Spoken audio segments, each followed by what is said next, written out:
We're reaching fever pitch here on the At The Races site because, of course, we're looking forward to the champion hurdle. Andy Gibson and Mick Fitzgerald will be talking about the race in a few moments' time. But first, let's have a look at Ladbrokes Prices for the race. And you'll notice that Solwit is still in the betting, but of course there is an element of doubt over him. He's a 5-to-1 chance. Go Native 7-2. Punjabi 7-1. Of course, last year's winner. Zaynar, Medamit. All sorts of horses in here with decent chances. But what about the stats? Let's go and join our man in the betting booth, Sean Boyce. Well, there's some very strong statistical trends here, Luke, for the champion hurdle. You definitely want Cheltenham form. You definitely want a horse who's been successful last time out. And preferably you want an Irish one who ticks those boxes as well. Let's have a look at some of the key statistics for the champion hurdle. And as you can see, one of the key ones is a prep run this calendar year after the 1st of January. Now, Binocular didn't have that last year, and some say that maybe he just lacked that race fitness, that cutting edge at the business end. That's a big negative this year for Nigel Twiston-Davies's Khyber Kim, who comes here without that more recent prep run. 16 of the last 21 had won at Cheltenham. That's a negative for Solwit, as well as his Dirty Scope recently, of course, but also a negative for Medamit, who hasn't managed to taste success here at Cheltenham. Only 2 of the last 19 were outside the top 6 in the betting. Not a massively significant stat, but shows you that upsets, real big upsets, are few and far between. Only 4 of the last 26 champion hurdle winners were beaten on their previous start. Now, Zaynar, of course, who was going from strength to strength, did suffer that reversal last time. Be interesting to hear mixed views on that one. I know Nicky Henderson maybe felt that the ground got him, maybe he could have been a bit sharper for that, but he was beaten, and that's a bad negative for Zaynar, according to the stats. 5-year-olds, 1 from 82 in terms of their strike rate, but they did register at 2nd, 3rd and 4th last year, so I wouldn't rule them out. And, of course, the profile of that type of horse perhaps changing. Ireland, though, 8 of the last 12 winners. That's a big positive, of course, for Solwit should he line up, but also for Go Native. However, a negative for Go Native is the fact that no reigning Supreme Novices winner has followed up since 1971. I think, Luke, of all the big championship races at the Cheltenham Festival, this has been the most open, and running through those stats, I'm not sure it's any more clear now, because there's positives and negatives for most of the key runners. I mentioned the strength of the Irish. Let's have a look at the Irish champion hurdle and see what we can glean from that.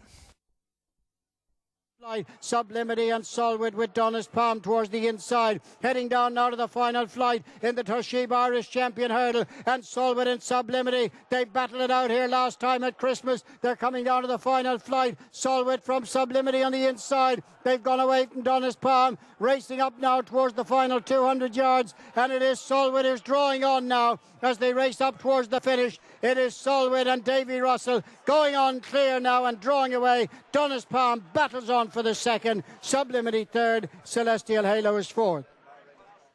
Well, of course, we're worried about whether Solwit, he scoped badly, whether he's actually going to make the race. But interesting stat that Boise came out with, Mick. 8 out of the last 12 winners have come from Ireland.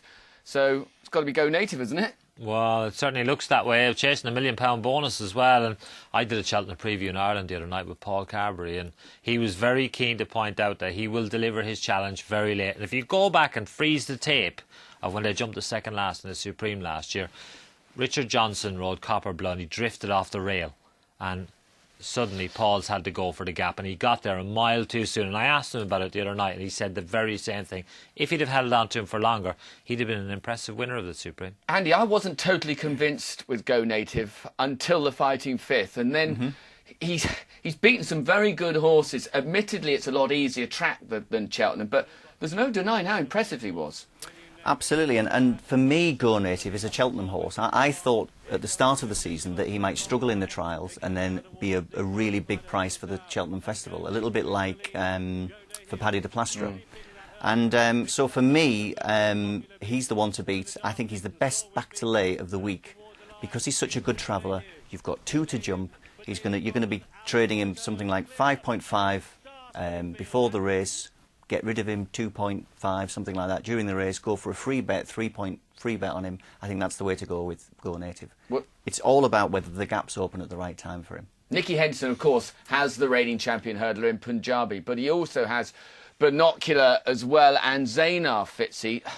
Explain the conundrum here. I mean, they've all been beaten for various reasons. Let's start with Zaynar. He was going to be my selection for the champion hurdle. Went to Kelso. What on earth happened there? I think what happened was the horse, he got up to Kelso and decided this ground is not for me. You can see how badly they're kicking it up here. He's a Dale Lamy, and 90% of Dale Lamys prefer much better ground, and this fella is no exception. You watch him there, he's swimming. Like QE2 is a huge horse, and poor old Zaynar is having to do 2 strides to match QE2's 1, and allayed to the fact that he hated the ground. You see with his ears back there, he's just not enjoying it at all. And anybody who watched the race from the outset, when he went down to the first, I thought this horse will struggle. I mean, Nicky Henderson said he's gone on record as saying, oh, well, he needed it more so that, but he's got to say something, hasn't he? I mean, surely, well, he's hey, not... look, come on, 3 weeks before the race, he's hardly going to need the run. He needed it, and that's why he ran him. At the end of the day, when he saw the ground conditions, he thought this is not going to be ideal, but he also thought the horse would win. Let's not, Come on, you've defended him then. What about it. Binocular then? Come on, explain that one.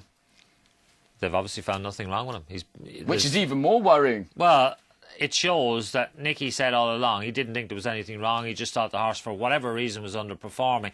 And I think it's all about a confidence thing with the horse. He went up to Newcastle, slowly run race, got tapped, just looked like he panicked a little bit. And I think that set the standard for what he underachieved all season. AP, who glowed about how well he jumped all last season, this year he didn't get anything like the same feel of him. Clean bill of health. He's come back, and Nicky says he's working beautifully.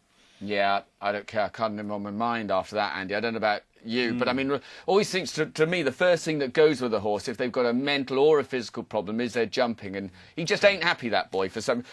Hey, come on, what about some of the others? What else do you fancy in the race, Andy? Well, first of all, I would like to say with Binocular that if he is back to his best, and his best was last year in the Champion Hurdle, it just might not be good enough. I think the new kids on the block are a little bit better. So you're saying Punjabi can't win then? I think the thing with Punjabi, he will need to improve even in what he did last year. Now, we know with Punjabi, over 3 or 4 years, every year he improves in the spring. He's likely to be thereabouts. I would prefer him to Medamit, to reverse that form with Medamit, but I still think they've both got something to find with the likes of Celestial Halo. Well, he got beat last year, so why is he going to turn around the form? Well, I think it'll be close between Punjabi and Celestial Halo again. But if it's close between them two, I would fully expect Go Native and on soft ground Solwit to be too good for them. What about, I heard you mentioning earlier on, Khyber Kim from Nigel Twiston-Davis's stable. I know he struggled to hold his form, Andy. Yeah. But there's no two ways about it. He's a very good horse. He's got a lot of ability, hasn't he? He's won 3 out of 3 over hurdles on soft ground.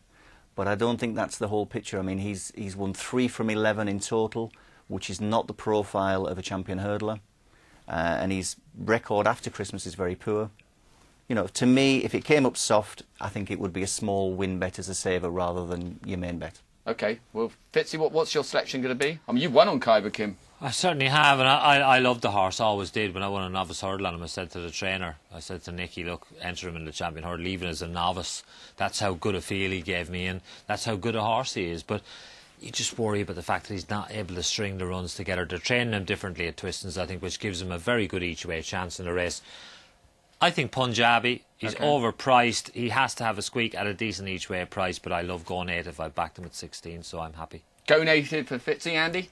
For me, Go Native, best back to lay of the week, and I'd also do him in an each-way double with Captain Seaby on good to soft ground. Right, interesting then. Both the boys going for Go Native. What about you, Sean? Wouldn't mind some 16-1 Go Native, that's for sure.